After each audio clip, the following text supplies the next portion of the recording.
Na parte 4 do nosso curso de bombas e sistemas de recalque, vamos falar do motor elétrico e do painel de comando.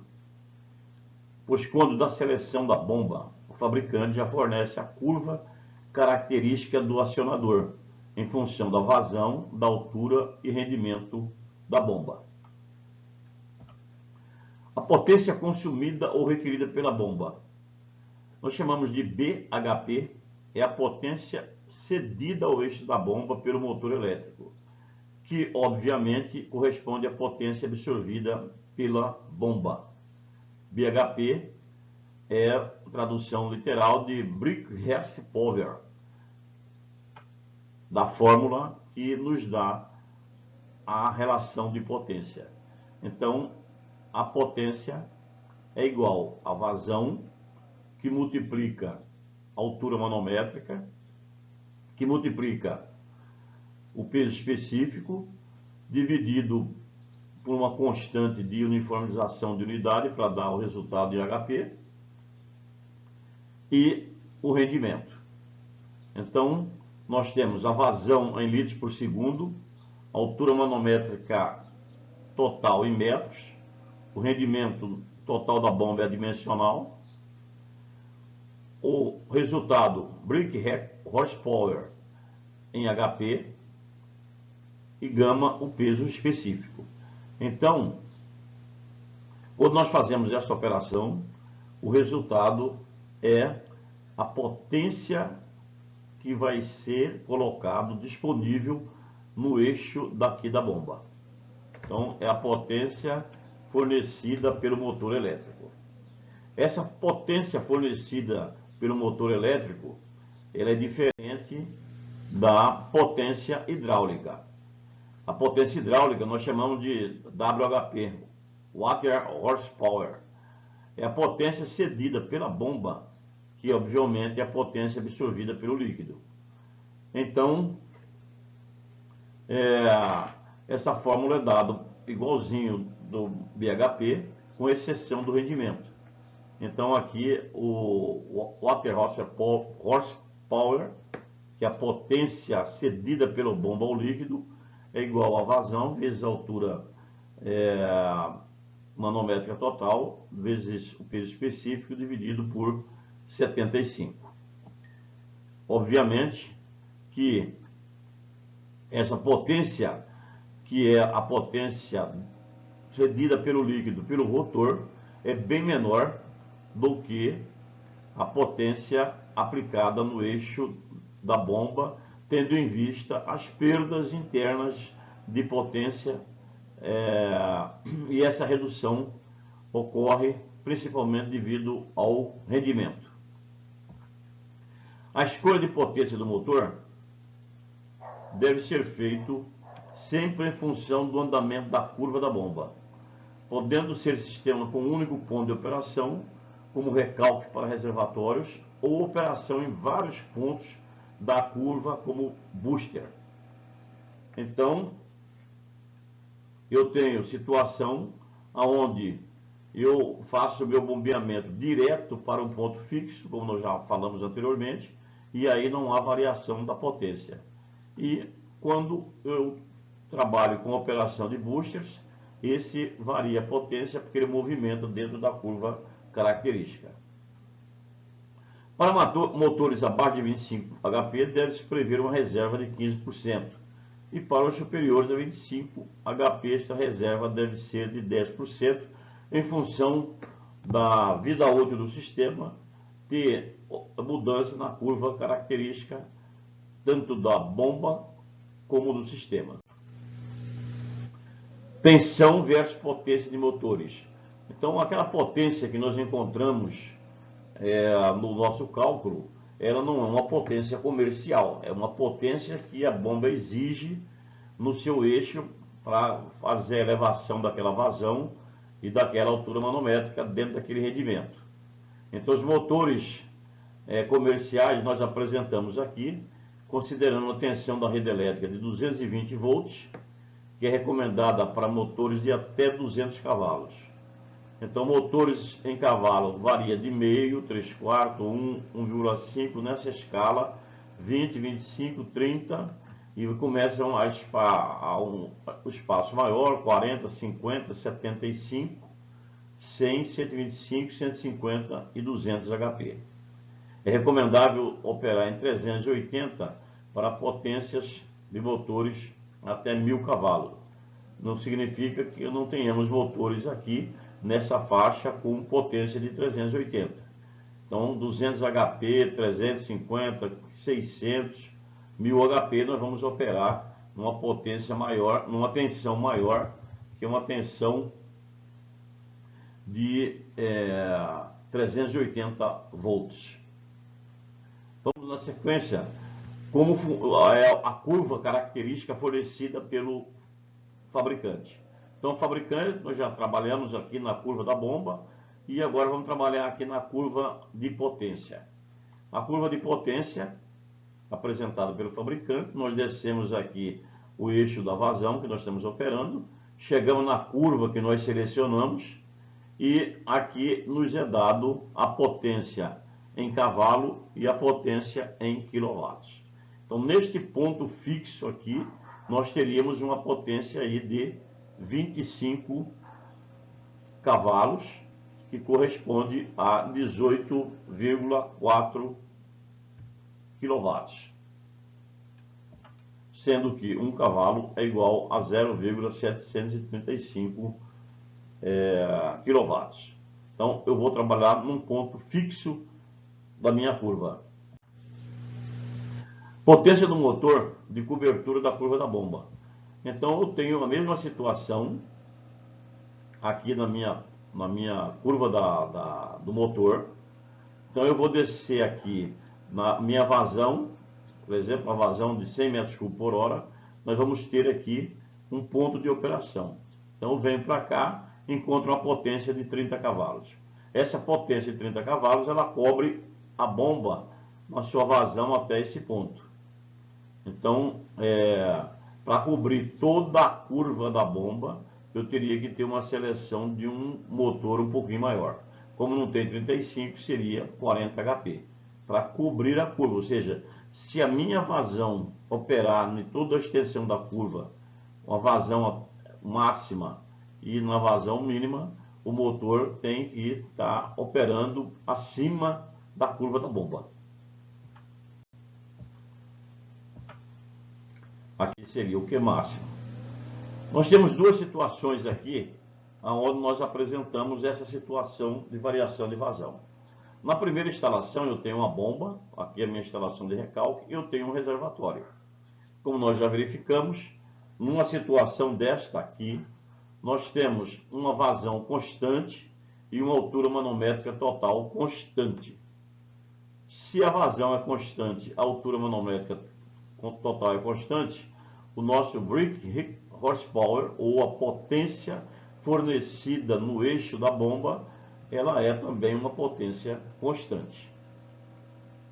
Agora nós temos uma outra situação, é uma instalação de recalque, que está bombeando direto para uma rede de distribuição. Isso aqui é muito comum hoje, com a retirada dos reservatórios elevados dos sistemas de distribuição, nós substituímos por uma bomba recalcando direto na rede. Então, os cuidados que nós temos que ter aqui é porque nessa rede de distribuição ocorre uma vazão variável e uma altura manométrica também variável. Por que ocorre isso? Ocorre porque a vazão vai ser em função da demanda aqui dos consumidores. Um dia de muito frio, obviamente, temos menos necessidade de vazão na rede. Um dia de extremo calor, nós teríamos necessidade de mais vazão na rede. Além de que, durante o dia, em períodos do dia, essa vazão decresce até a situação em que todos param de consumir e nós temos aí uma situação de vazão praticamente zero. Então, nessa situação, a minha potência é variável. E sendo variável, eu devo procurar um motor que cubra toda a curva da bomba. Na sequência, vamos falar sobre painel de comando de motores e quadro de comando. Então, Para operar o motor, nós temos que ter um quadro de comando ou um painel de comando. Neste painel de comando,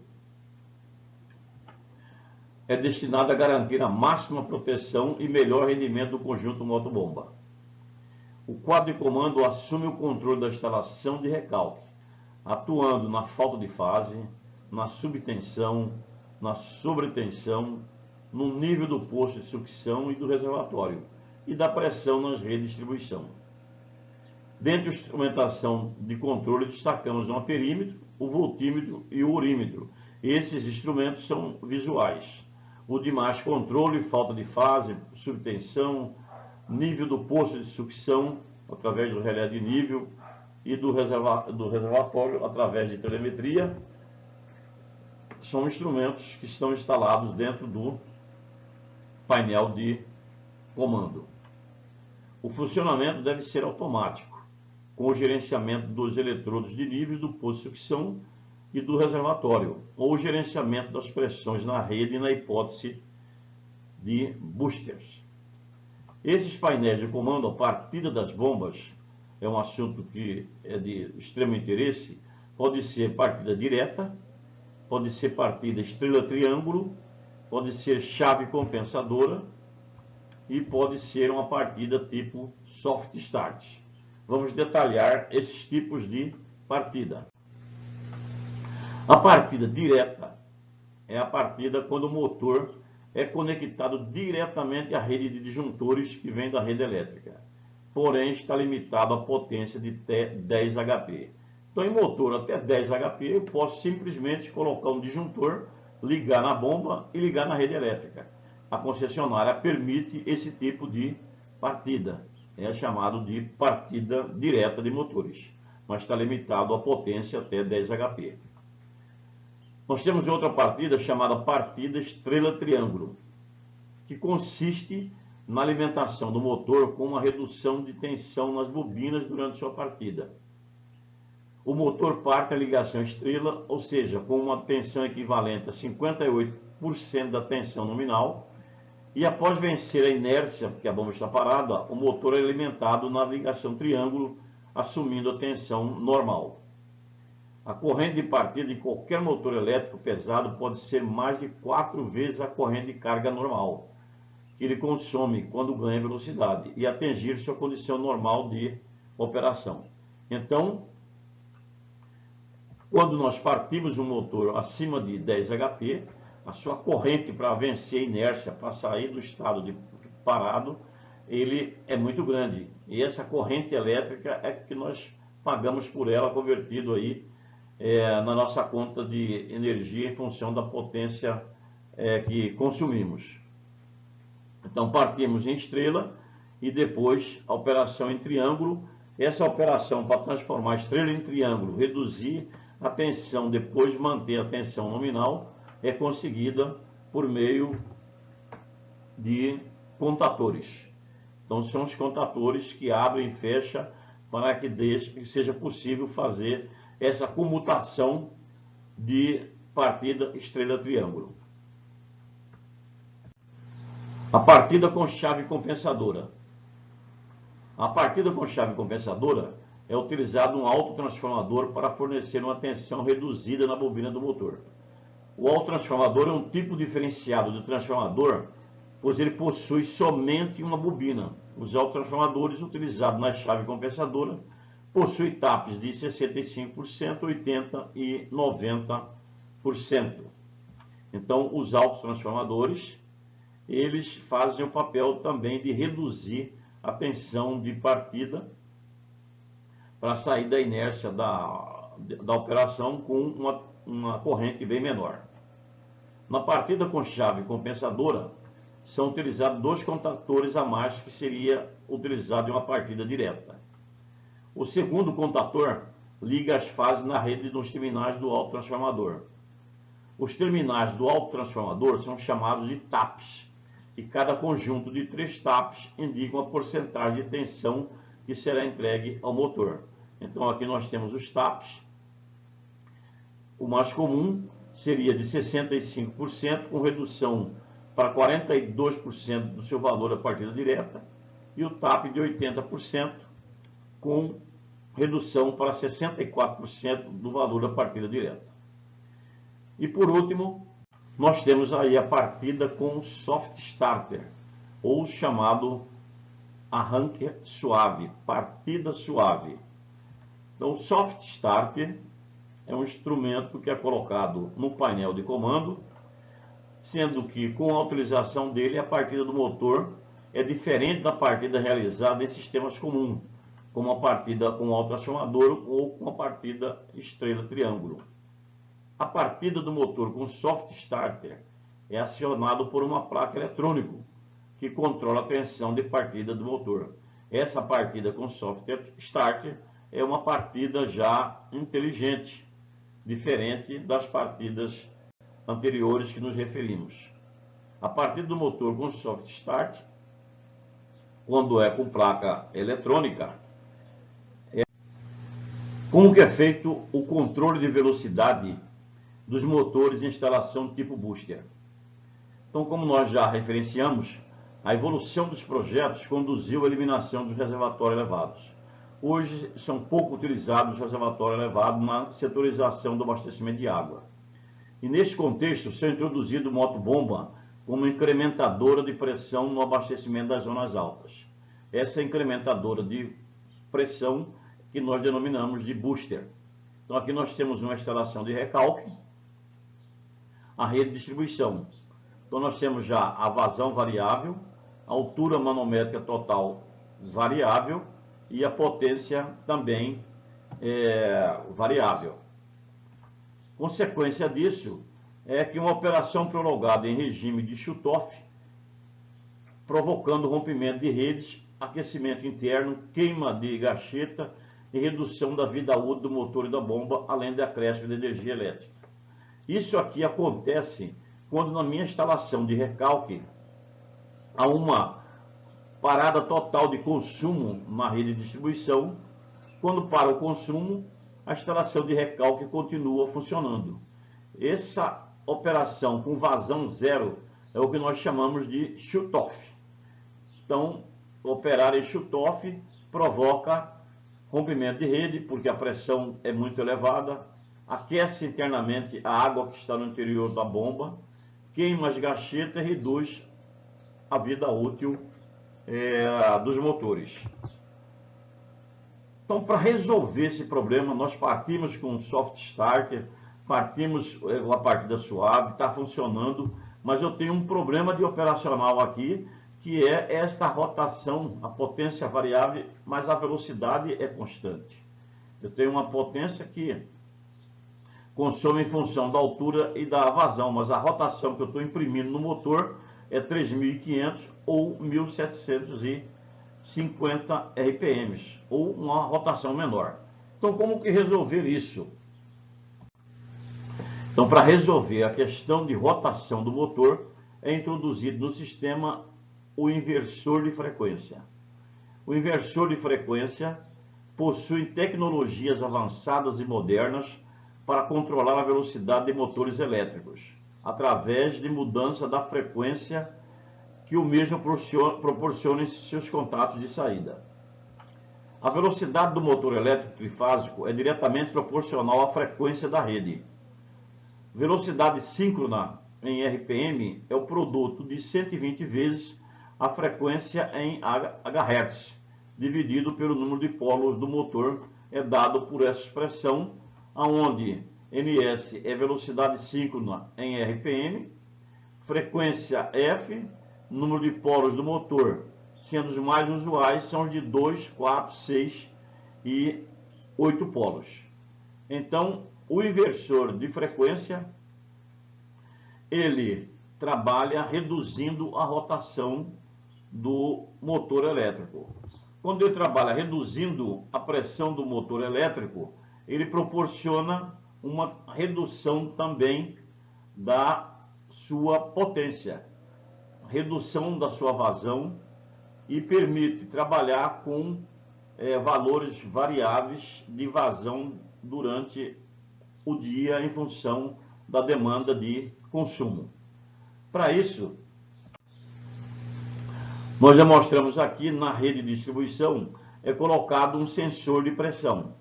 Então nós temos um sensor de pressão que é colocado na rede de distribuição. Esse sensorzinho de pressão, ele vai informar a nossa unidade aqui de bombeamento como que está o nosso sistema conforme nós o programamos. Programamos para ele mandar uma informação de pressão máxima, mandamos a informação de pressão mínima e assim o sistema vai operar. Vamos supor que está operando no ponto de operação aqui 2. A bomba opera inicialmente no ponto 2, onde todas as residências estão tendo consumo, como por exemplo no início da manhã. Então eu tenho a minha curva do sistema, que ela é fixa, é uma característica do sistema.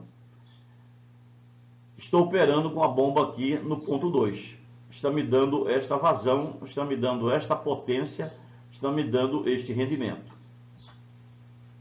À medida que o consumo decresce, diminui o consumo, irá provocar uma elevação de pressão na rede e é enviado um sinal para o inversor de frequência que muda a rotação e traz o funcionamento para o ponto 1. Então tem muita pressão na rede, vamos diminuir a frequência. Quando diminui a frequência, nós trazemos o ponto de operação para essa curva embaixo, aonde consequentemente nós teremos uma vazão menor do que esta inicial, teremos uma potência menor e teremos um rendimento aqui igual. Nós não perdemos aqui o rendimento. Se permanece por um período pré-definido, adormece e retorna em um tempo programado. Então, o que significa isso? Significa que eu posso evoluir para um ponto menor, um ponto pré-programado, onde é o limite inferior da nossa operação. Nesse limite inferior de nossa operação, nós temos aqui uma vazão mínima. Ela está operando com o mínimo de vazão na rede de distribuição. Só que nós programamos que para que, se durante meia hora ou uma hora essa vazão permanece, é que realmente existe um comportamento de consumo que vai durar um pouco mais. Aí nós programamos para que a nossa bomba desligue. Ela desliga, ou adormece, como nós falamos, e ela só volta a operar depois de um tempo pré-programado. Pode ser depois de 1 hora, 2 horas, 3 horas. E aí, quando passa esse tempo, ela volta a operar. Se ela encontra essa mesma situação na rede, não está tendo consumo, a pressão continua, ela desliga e volta a operar com um tempo menor. E assim sucessivamente, até ela encontrar um ponto da curva, onde a vazão é bem maior do que o ponto programado da vazão mínima. Ela começa novamente a operar com vazão máxima e vai decrescendo a proporção que o consumo na rede é diminuído.